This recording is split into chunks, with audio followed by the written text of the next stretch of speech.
Ni hao, aujourd'hui on va parler de responsabilité. Ça fait peur. Oui, ça fait peur parce que bien souvent on fuit un petit peu nos propres responsabilités. Alors pourquoi? Pourquoi? Eh bien, c'est plutôt facile, c'est plus simple de fuir ses responsabilités plutôt que de les affronter. On est en plus dans une société où on fait maintenant tout pour que ce soit facile.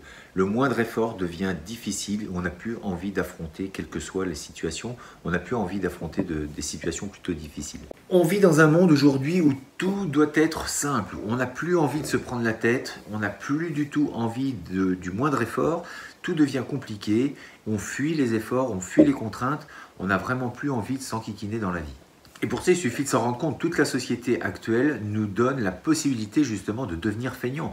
On ne sort plus de chez nous, on nous amène les courses, on n'a plus besoin de sortir et d'aller faire les courses aujourd'hui.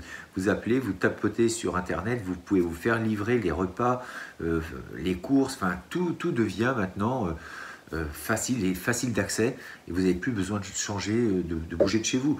En plus maintenant avec les téléphones, et je suis le premier à m'en servir assez fréquemment, mais avec ce téléphone, alors oui c'est une technologie qui est incroyable parce que vous avez dans la main une caméra, un appareil photo, vous êtes en relation avec le monde entier, vous pouvez vraiment faire des choses incroyables qu'il y a encore 20 ans de cela, c'était impossible. La pratique martiale nous apprend justement que nous devons prendre en main notre propre vie, que nous avons un rôle à y jouer. Nous sommes responsables de ce qui nous arrive. Et c'est là où je veux vraiment en venir, c'est que nous sommes responsables, quoi qu'il arrive, nous sommes responsables de notre vie. Nous sommes en partie responsables de ce qui nous arrive. Fuir nos problèmes, fuir nos responsabilités ne les fait pas disparaître. C'est pas parce qu'on ne veut pas les affronter tout de suite que par miracle, elles disparaissent. Forcément, on va les retrouver à un moment ou à un autre dans notre vie.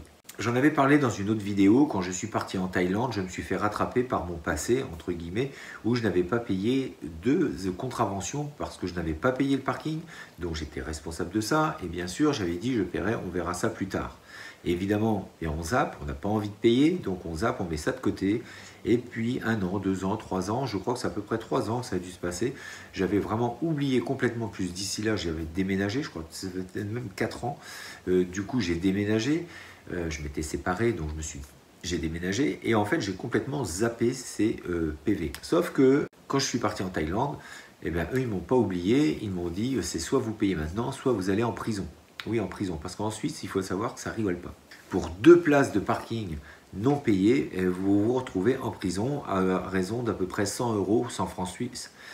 C'est 1 jour de prison pour 100 francs suisses. Donc comme je devais à peu près 600 €, eh bien c'était 6 jours de prison.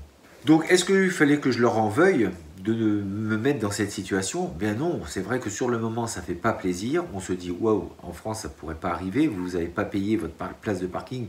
Effectivement, en France, on ne risque pas ça, mais en Suisse, si. Donc, forcément, quand vous êtes dans un autre pays, le manque de rigueur que vous vous êtes imposé, eh bien, peut vous coûter vraiment très cher. Donc, ce jour-là, j'ai pu payer, heureusement, mais sinon, j'aurais fait de la prison. Donc je ne peux m'en prendre qu'à moi-même. Si j'ai pris cette décision de ne pas payer tout de suite, si j'avais payé, je n'aurais jamais connu ça, donc je ne peux pas leur en vouloir. Quelque part, je dois accepter, et de toute façon, même leur en vouloir n'aurait rien changé. De toute façon, ça ne change rien. Vous devez quelque chose, faites-le. En plus, généralement, à trop laisser traîner, et ça prend des proportions beaucoup plus grosses que ce qui était à la base.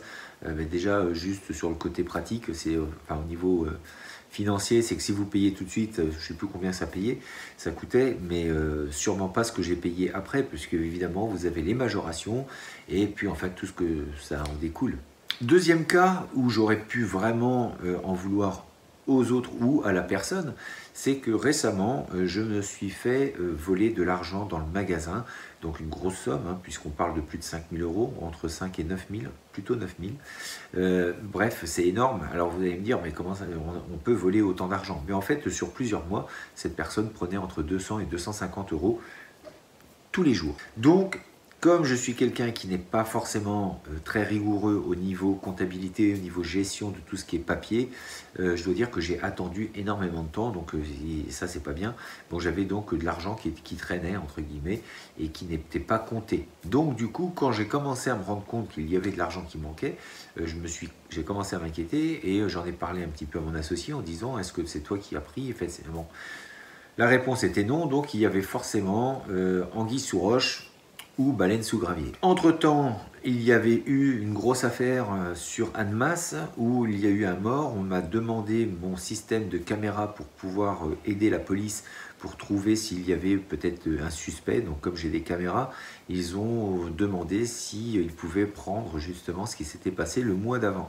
Le problème, c'est que quand ils ont pris ce système, je ne pouvais plus filmer. Donc il y a toute une partie, et ça a duré quand même pas mal de temps, quasiment 2 mois, où je n'ai pas pu filmer ce qui se passait dans le magasin. Et donc là, je pense que cette personne s'en est donné à cœur joie.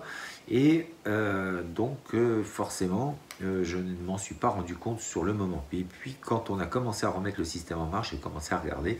Et là, c'était jackpot. Il n'a pas fallu attendre bien longtemps pour se rendre compte de qui prenait l'argent. Donc tout ça pour en venir à ce constat, c'est que je pourrais en vouloir à cette personne d'avoir fait ça. Mais je m'en veux surtout à moi-même de ne pas avoir été suffisamment rigoureux pour empêcher ceci. Quand vous êtes entrepreneur, forcément vous devez faire attention aussi à votre argent. C'est quand même la base.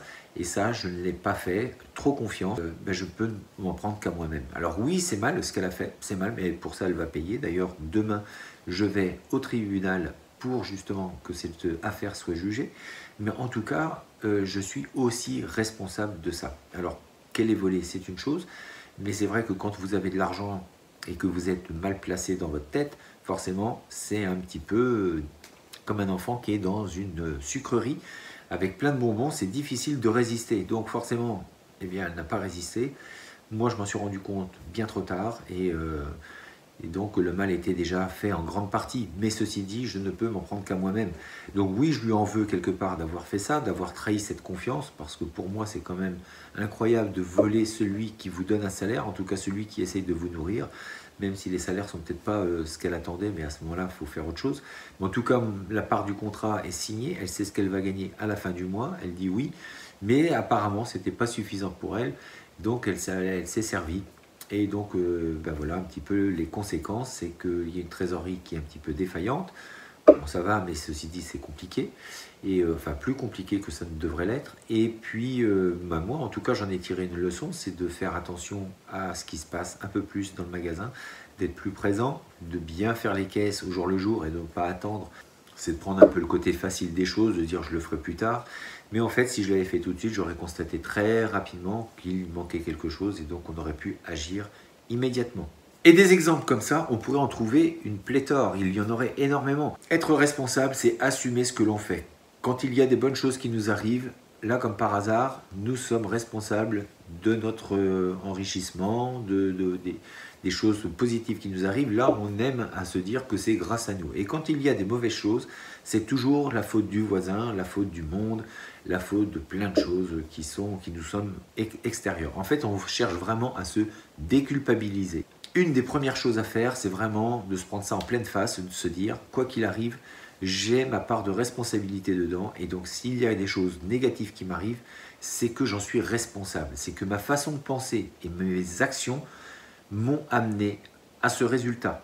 En fait, ce qu'il faut bien savoir, c'est que votre façon de penser va généralement amener une façon de se comporter, une façon de se mouvoir, une façon de bouger dans la vie, une façon d'entreprendre des choses dans la vie.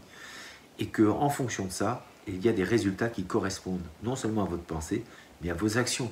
Donc, si le résultat ne vous convient pas, commencez déjà à savoir pourquoi vous pensez comme ça. Si vous faites un constat qui ne vous va pas, revenez à votre mode de pensée, changez-le. Donc forcément, le fait de changer de mode de pensée, vous allez changer vos actions et il y a de grandes chances que les résultats soient différents.